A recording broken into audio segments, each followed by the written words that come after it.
Archivo de la cultura terrícola del Imperio Galáctico Kimanunnaki, fecha espacial 749, 7832, año terrestre 9224. Ítem 392 Ki cuadrado kappa kappa Wong, colección de la octava temporada del opio de las masas. El siguiente es uno de los pocos archivos de audio que sobrevivieron a la guerra nuclear en la que el glorioso emperador Yeun instauró su reinado de paz, y una de las bases de la religión opiana que rige la Tierra desde los años posteriores a la rebelión de las Feibalitas hasta hoy.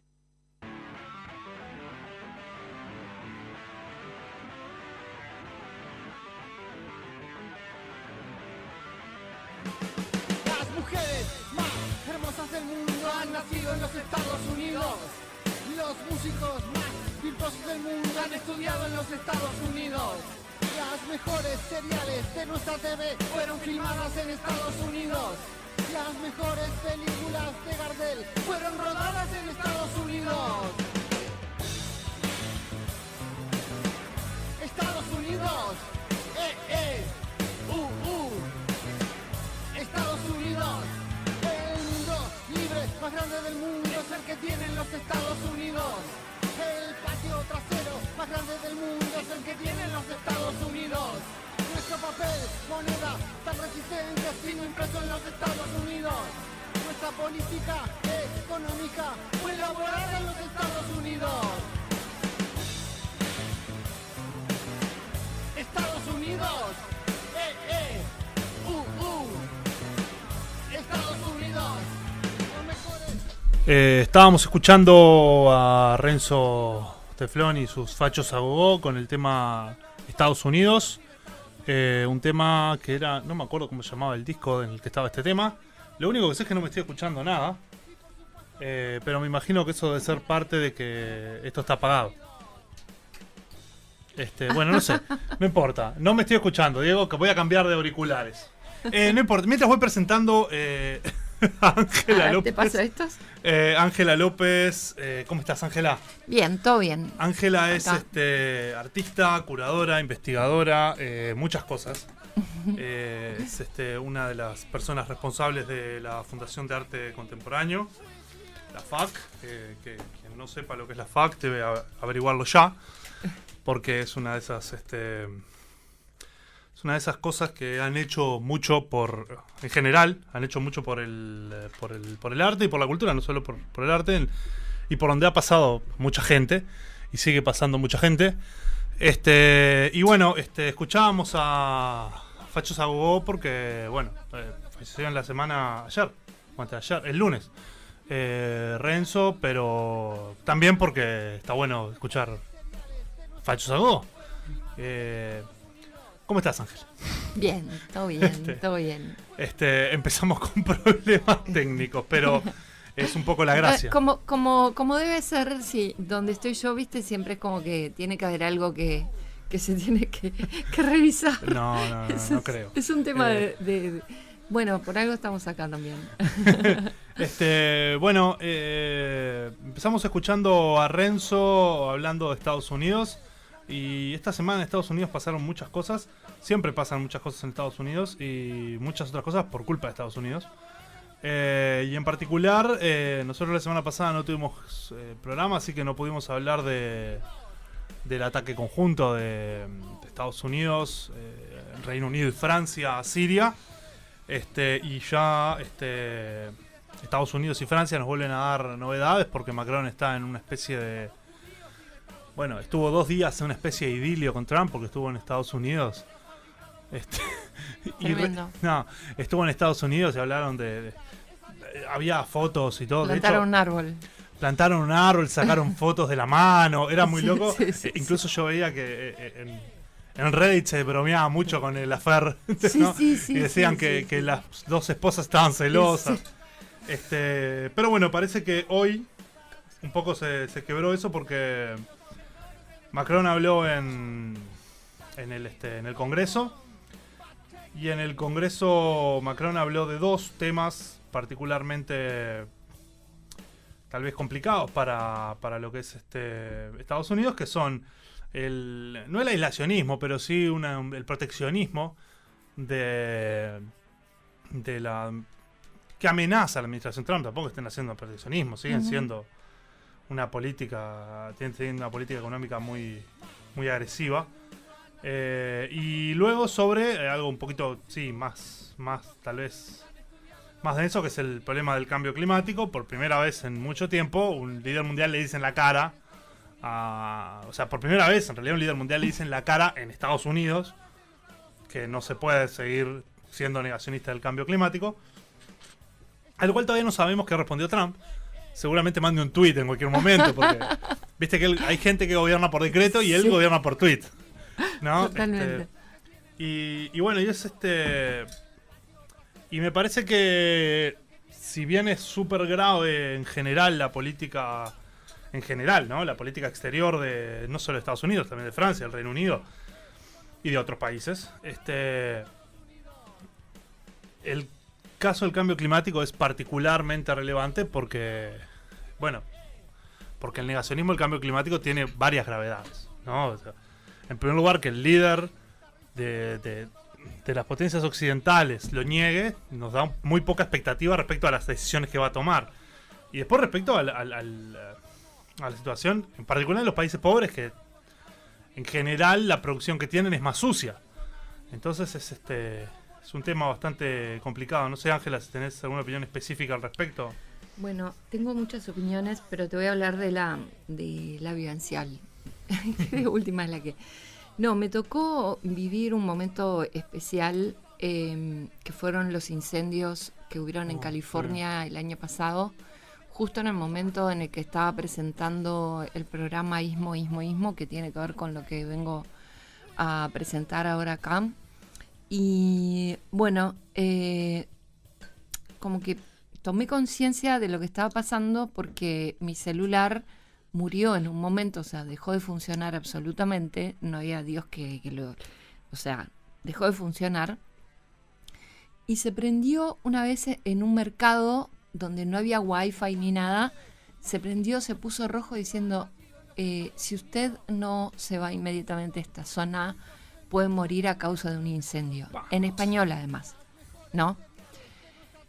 Y bueno, y toda la situación que se daba era que los incendios, había determinados vientos, que son vientos característicos de esa zona de California, que al traer el humo a la ciudad se detonaban todas las alarmas, por lo cual todo lo que tuviera alarma de incendio quedaba absolutamente apagado, y al quedar apagado quedaba una parte de la ciudad, digamos, totalmente inaccesible, porque había que apagar directamente la llave de luz.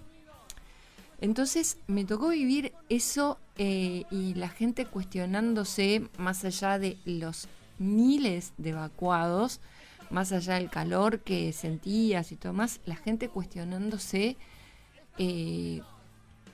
con cierta, por un lado con cierta paranoia, con una paranoia muy, muy potente, no por el cambio climático, sino por cómo se había causado eso, etcétera. Si después de eso no vendría un terremoto, porque fue justo muy cerca de lo de México. Y todas las cosas que te decían, te las decían así como muy naturales, como, bueno, nosotros acá estamos parados en la falla de San Andrés, entonces si esto sigue así, puede que se desencadene, Y realmente es como una cosa que en Estados Unidos yo creo que no se llega a tener. No estoy diciendo en un Estados Unidos hipotético, porque también hay uno muy potente, ¿no? que marca tendencia también en lo que tiene que ver con el medio ambiente, y con cuestiones que, con tecnologías de avanzada que, digamos, que subvierten ciertas cuestiones del cambio climático, pero en general la población no llega a tener conciencia hasta que no suceden esas cosas tremendas, y ahí es cuando viene todo. Y es como digamos que es como un amalgamiento de la situación del cambio climático, los medios, cómo lo difunden, cómo se difunde, por qué el tweet. No, te digo en serio, sí. Porque toda esa instantaneidad va alimentando la paranoia, y entonces al final termina siendo como una situación mucho más grave porque es una situación que Sí, también claro. comprende a tu cuerpo y a tu psiquis, más allá de lo que está sucediendo.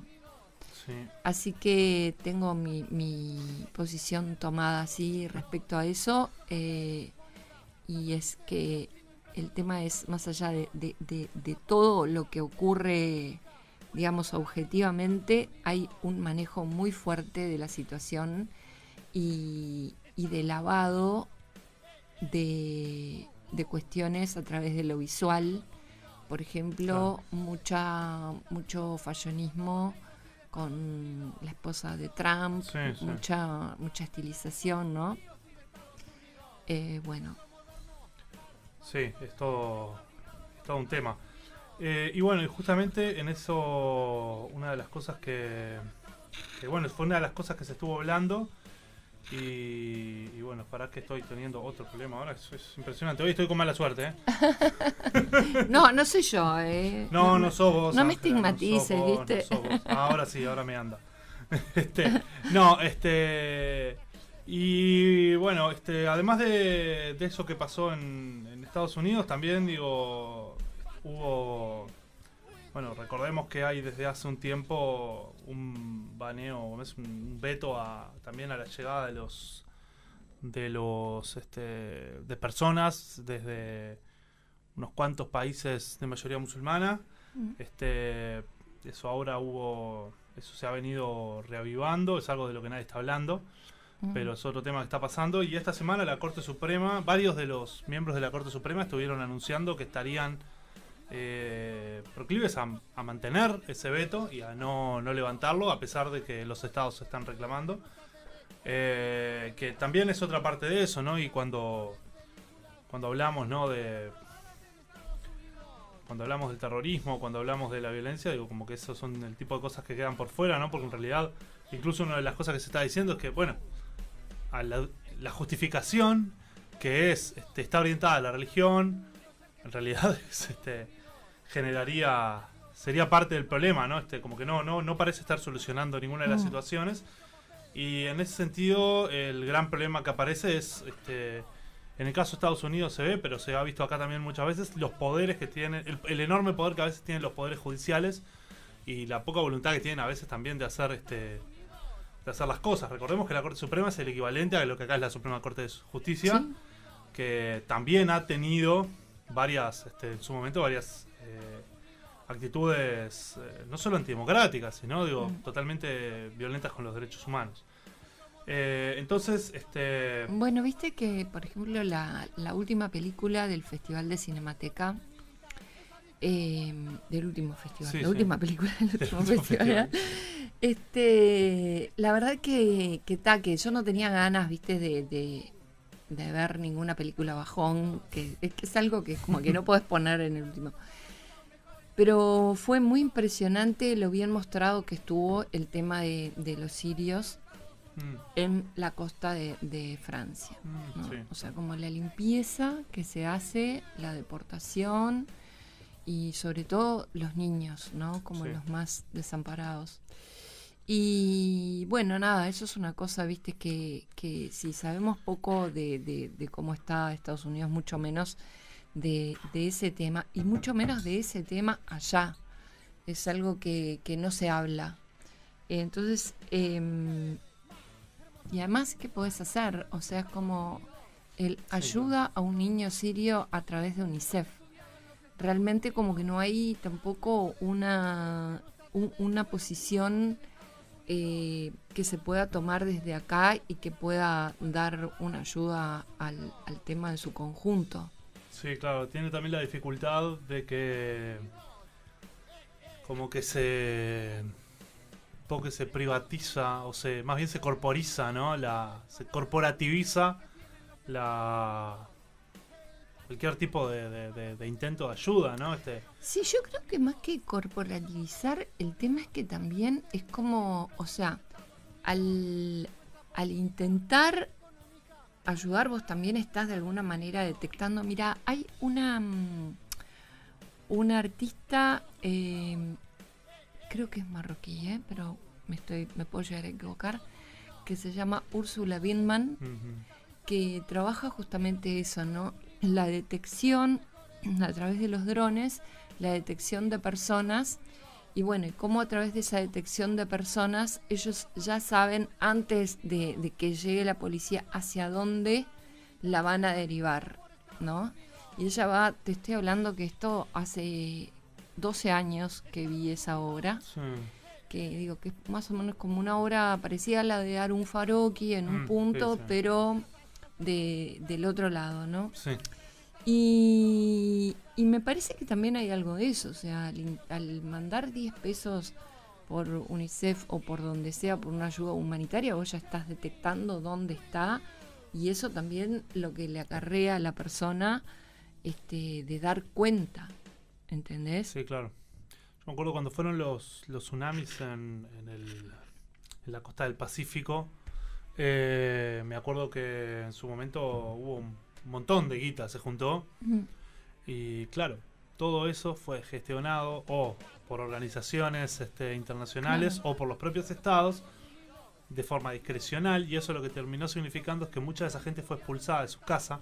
Exacto. Y en esas costas se instalaron empresas turísticas, ¿no? Pescadores que todavía habían bebido de eso fueron expulsados de ese lugar porque, claro, con ese dinero, toda esa centralización que hubo, le construyó casas lejísimos del mar, porque además de que ahí tienen que estar los hoteles, los pobres tienen que estar lejos de ahí. Claro. Se O dio sea, toda una hay situación. muchos artistas, en realidad nosotros vivimos, obviamente, no es una novedad, ¿no? Con una mirada puesta en Occidente, y hay muchos artistas que hace muchos años que están trabajando, muchos artistas de Medio Oriente, Tony Chakkar, Zineb Sevira, Úrsula Bienman, hace mucho que están trabajando en esto de, además, cómo se vive una ciudad que desaparece de un minuto a otro, ¿no? Sí. Con una mirada muy profunda en el pensamiento de Benjamin, sobre todo, pero a la vez con muchos argumentos desde la arquitectura y desde lo humanitario también. Y bueno, eso de la detección es como lo fundamental. Al detectar una persona, vos ya estás dando un dato estás generando absolutamente lo contrario. Entonces, a lo que voy es que ese diseño es el que tiene como muy claro, me parece, el gobierno de Estados Unidos, tanto para el cambio climático como para lo de Siria, para lo de todo, de generar como un mapa donde vos, en cierto sentido, te paralizás, Claro. ¿no? Porque no podés generar más que digamos, lo que tenés al alcance de tus manos, y en este caso nosotros desde acá no tenemos mucho al alcance de las manos para con Siria. Sí, también está la enorme desproporción, ¿no? de la capacidad, no solo de la capacidad militar, sino de la capacidad tecnológica y de la capacidad incluso simbólica a partir de medios masivos de comunicación y de una lógica y de imposición de lógicas culturales que genera un abismo que en realidad es como insondable también, ¿no? Digo, uno puede discutir un montón de cosas con específicamente con Trump, pero se te escapan otras 5.000. Yo creo que en definitiva Trump es como un, no sé si un títere, pero digo, es claramente una marioneta. Se presenta así, además, desde lo visual, ¿no? O sea, ya te digo, como un recalque muy fuerte del estilismo de su compañera, el pelo, cómo lo usa, del modo que lo usa, la gestualidad. Es como todo. Él era una celebrity, mucho más que un Sí, empresario, sí. Él era una celebridad, ¿no? Digo, Por eso. la otra vez leía en realidad que como empresario era un empresario más bien chanta, ¿no? Digo, Sí, sí, bueno. Pero lo que sí era, él había logrado construirse esa imagen de celebridad, en realidad, ¿no? Digo, a partir del discípulo, no me acuerdo cómo era el reality que tenía, pero incluso antes, saliendo en la televisión para anunciar sus proyectos, ¿no? Todo Sí. ese tipo de cosas, digo, a mí me parece que es inseparable el Donald Trump como político del Donald Trump como celebridad, porque de hecho es así, se comporta. Claro, total. Pero de hecho uno se fija y no se comporta tan distinto, no sé, ¿cómo se llama? Kendall Jenner, ponele, Sí. alguna vez, ¿no? Una celebridad de esas, ¿no? Además de Sí. las más banales, ¿no? Digo, que te pone lo que opina en Twitter, te insulta si se enoja por algo, ese tipo de cosas, ¿no? Sí, total, pero yo te digo, lo de Twitter también tiene que ver como con ese mecanismo inmediato de que por más que tu celular esté absolutamente muerto, que no lo hayas cargado en 3 días, ellos lo pueden llegar a encender para comunicarte algo. Sí. Entonces, la verdad que esa vivencia para mí fue así como una idea cabal, porque además, digamos, California es como que, por ejemplo, cada vez que yo tengo que decir que un invitado es de California, en lugar de decir es de Estados Unidos, es de California, porque ellos también trabajan mucho la idea o sea, que California no es Estados Unidos, pero sin embargo, cuando hay que poner una bota encima, te das cuenta claramente que es Estados Unidos. Pasa que además también, así como no se puede decir que haya un Estados Unidos, California es un estado muy grande. Muy grande. Y de claro. hecho tiene realidades muy distintas, porque tiene la industria del espectáculo, la industria de la tecnología, y después tiene productores rurales, que es como si estuviera, que es efectivamente como si nunca se hubieran instalado la industria del espectáculo y la industria de la tecnología ahí también. Sí, y mucho más. O sea, vos decís la industria del espectáculo, y bueno, ese es un tema, ese es un gran tema, ¿viste? Que es justamente a través del proyecto Ismo se construyeron muchos mitos que tienen que ver con la industria del espectáculo y el cine, que por ejemplo muchos cineastas independientes, o sea, anti-industria, terminaron en algún momento cruzando por la industria, porque es una fuente, no solamente una fuente de pan arriba de la mesa, sino también una fuente de tecnología que a vos te permite a la vez retroalimentar lo otro, ¿no? Hay un artista, por ejemplo, que yo mostré la vez pasada en la Sala Citarrosa, que se llama Poli Marichal, que es la cineasta experimental mujer de Puerto Rico. Y digo la porque fue, digamos, como la que trabajó más la línea revolucionaria del cine experimental en Puerto Rico en los 80. Y ella trabaja haciendo storyboards para Hollywood. Y bueno, nada, digo, no se siente por eso que pierde ningún valor y obviamente que no pierde nada. Pero entonces lo que te quiero decir es que también conviven las dos cosas. Claro. ¿Viste? Entonces es como una convivencia. Pero incluso bien adentro de la industria, que hay un montón de artistas súper vanguardistas que están haciendo su cine narrativo, pero de todas formas súper vanguardista. Digo, pienso en el caso de Lynch como el más obvio. Sí. Pero incluso directores tal vez hasta convencionales y super mainstream como Scorsese, que tienen sus propias experimentaciones, Totalmente. sus propios chiveos por ahí, ¿no? Digo, sin duda, pero... Y esa es también una de las cuestiones, ¿no? Digo, esa complejidad misma de Estados Unidos también se nos hace muy difícil entenderlo. En general acá vemos o Yankee Go Home o qué lindo Estados Unidos, pero es muy difícil un poco tener una visión de lo que es Estados Unidos. A mí por mi investigación, digo, estudié mucho historia del sistema político estadounidense. Entonces tuve que empezar a ver cosas. Y yo veía cosas, empecé a ver cosas sueltas, leer textos, empezaba a ver diarios de distintos lugares y claro, a nosotros nos es muy fácil pensar eso más porque somos un país así chiquitito en el cual está así, tenés la gente de Montevideo, la gente de la periferia de Montevideo, gente del interior, pero en realidad más o menos digo, uno puede empezar a encontrar vínculos más fáciles. Claro. Y esa diferencia es increíble y por eso nos cuesta tanto también a veces entender cómo Estados Unidos elige a los presidentes que elige. Sí. En gran medida porque no estamos entendiendo que Estados Unidos es más que Nueva York, Boston y Los Ángeles. Bueno, justamente pasa también en Los Ángeles que hay un movimiento, pero así explosivísimo. ¿Cómo se llaman las ovarias? Ya me voy a acordar en el tiempo. que son un grupo de chicas que hacen punk callejero y que hacen como corridas de bicicleta, como podrían ser acá las motonetas que andan picadas. Picadas, Como podrían ser acá las picadas, ellas las hacen con bicicletas por la ciudad, todas juntas, y son todas latinoamericanas que invaden. Entonces, dentro de una ciudad también chicana, ¿no? Porque sí, claro, Los Ángeles es obviamente. así. Pero ellas invaden también con un sudaquismo que no era el que estaba acostumbrado a Estados Unidos. Este es un sudaquismo como mucho más con los pies sobre la tierra y con reclamos muy fuertes. Entonces, no es que esté defendiendo a Los Ángeles, a mí me gusta, pero no soy una angelena así, viste, de 100%.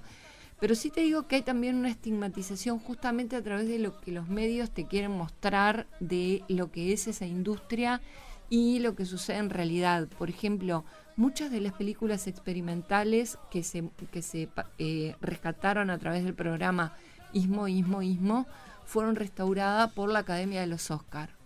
Claro. Bueno, finalmente el estudio de la Academia de los Oscar era, te puedo decir, como mucho más precario que esto, ¿no? Esto es un lujo al lado de eso. Y entonces ahí se hizo la restauración, en algunos casos, en otros casos el escaneo, la digitalización. Entonces a lo que voy es que el prejuicio también está bueno, alejarse del prejuicio como para llegar a una conclusión que creo que es imposible porque es como un poco inasible el pensar en Estados Unidos como una totalidad, ¿viste? Sí, obviamente. Digo, incluso el cine, otra vez, ¿no? El cine, que es como uno de los paradigmas, el cine de California fue, por lo menos en los 50 y los 60, fue el más innovador, ¿no? Estoy pensando en la movida queercore, sí, ¿no? En la movida, pero en los movie brats, ¿no? También, sí. digo, que después se convirtieron en Spielberg, o sea, en Tiburón y Star Wars, pero antes sí. hacían películas experimentales. Obvio, eso después también tuvo un movimiento fuerte en otros lados y hubo un crecimiento de eso. Pero claro que sí. De hecho, por ejemplo, el proyecto del que te estoy hablando pertenece a la Fundación Getty. La Fundación Getty da cada tanto larga un proyecto que se llama Pacific Standard Time, LA, o sea, el diálogo entre Latinoamérica y Los Ángeles. Y había como muchos proyectos en paralelo de, por ejemplo, cine moderno, que lo organizaba, no me acuerdo quién, pongámosle la Academia de los Oscar, cine clásico, cine hecho por mujeres, y cine experimental, que era Ismo, que lo organizaba Los Ángeles Film Forum, que es un colectivo de cineastas también. Todos, había una transversalidad de búsqueda de películas que no estaba encajonado ni encasillado en esto es lo otro. O sea, todos teníamos claro que el cine era cine y que todo funcionaba y se fusionaba a la vez, ¿no?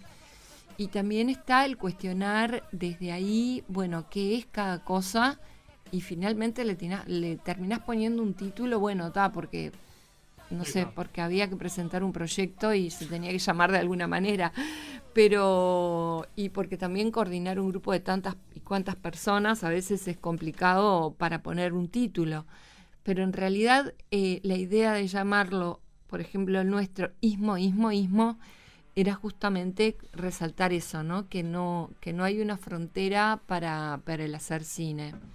O sea, la captura de lo que se llamó, por ejemplo, la captura de lo real, la poética de lo real, como que se renueva todo el tiempo. Y claro, digo, en ese renovarse, hoy, por ejemplo, una película documentalista como puede ser de Sergio Bravo, que Día de Organillos se llama, hoy calza en el término experimental, en los 50 no calzaba. Entonces, bueno, ¿por qué recuestionar ese episteme? Cuestionar también al propio realizador a través del diálogo, o sea, como que se da como todo un cuestionamiento y recuestionamiento, pero en realidad el centro, que es el cine, sigue siendo lo mismo más allá del espectáculo. Por eso no voy a defender a Hollywood ni loca, pero digo, cuando se habla de Hollywood así con la industria del espectáculo, no, porque no, a ver, ¿cómo decirte? No es algo... una vez yo entrevisté a Jonas Mekas en estas idas justamente a Estados Unidos, y entonces me dijo, nosotros fuimos los únicos cineastas independientes de nuestra época que no terminamos arrodillados ante Hollywood, ¿no? Y eso para él era como un potencial. En el correr de la entrevista me termina nombrando a varios que sí están trabajando para Hollywood. Entonces yo le decía eso de las fronteras y él me decía que el cine no tenía fronteras. Entonces al final vos terminás dándote cuenta que es como un vértice al que todos criticamos y todos le ponemos un título, pero en realidad cuando vos llegás a la punta de ese vértice, bueno, es una industria con determinados cánones y digo, vos podés trabajar como se puede trabajar en cualquier lado y entrar y salir cuando quieras. Nadie te deja preso en ese lugar. Eso es lo que yo veo, por lo menos. Vamos al primer corte. Estábamos escuchando Fach Sago, ahora vamos a escuchar otra de las grandes bandas de la movida de rock uruguayo, la postdictadura, capaz que la mejor, que son Los Estómagos, con un temazo como es Gritar, que es un tema rarísimo, súper interesante. Los Estómagos tiene eso, Los Estómagos a mí es una banda porque tiene mucho del punk, mucho de la New Wave, pero justamente tiene mucho de la New Wave, y esa onda New Wave le da un sonido particular que después Pelufo y Parodi no quisieron siguieron por su camino más punk. Está bien, tiene algunas cosas, digo, es un buen camino también, pero este tema en particular además lo trajiste vos, Ángela, y es un tema que está particularmente bueno. No sé, Ángela, si querés hacer alguna otra defensa del tema que trajiste. No, ese tema justamente lo usé para una muestra que hicimos con Francisco Tomšič en Eslovenia, otro parámetro. Y era un cruce entre el videoarte esloveno y el videoarte del Cono Sur. O sea, era hacer como un paralelismo entre el videoarte de los Balcanes y el videoarte del Cono Sur desde al comienzo. Y Los Estómagos tenían muy buenos videoclips, muy buenos. Entonces a mí me interesaba justamente como desencuadrar la idea del videoarte, cómo se concibe dentro del campo del arte, y atravesar a otras fronteras. No al revés, no el grupo que toma el videoarte para hacer su videoclip, sino unos pibes que toman como ciertas estéticas, como no sé, saturar la imagen, el ralentizarla, como todas las puntas que tomábamos nosotros en el videoarte para hacer nuestras obras, y Los Estómagos las tomó para hacer sus primeros videoclips. Es que algo que está bueno de eso, en realidad, digo, no todos los videoclips eran video, pero en realidad en un principio la experimentación con el material video, con el magnético, estuvo en esos dos lados, ¿no? Claro. Obviamente, ¿no? El videoclip también los videoclips de los 80 están claramente... Había un programa en VH1 que se llamaba justamente Videoclip de Radio Stars, que era acerca de los videoclips de artistas en general viejos, y había mucho, y mostraban mucho lo que eran los videos de los 80 que justamente tenían también algunas de las mismas búsquedas, muchas veces porque eran artistas que se pasaban a hacer videoclips, ¿no? Además tiene mucho que ver esto que te digo de la tecnología y de las herramientas, ¿no? Lo que te decía en un momento de que también había cineastas independientes que atravesaban ciertos cánones comerciales para saber mejor cómo usar las herramientas, y en el videoclip sucedía que también convergían muchas herramientas del video que recién se estaban poniendo en práctica, y entonces digo, hoy vos ves este video, que no lo podemos ver ahora, pero lo pueden buscar en internet, Gritar de Los Estómagos, y si vos lo desencuadrás y lo pones en una sala, puede ser perfectamente una obra de videoarte temprana. Sí, claro, muy bien. Por eso Vamos lo a poner, tomé. además, vamos a ponerlo acá en el Facebook, el video, para que la gente lo Está. vea, por si no lo han visto todavía. Y bueno, vamos al corte escuchando el tema y ya volvemos.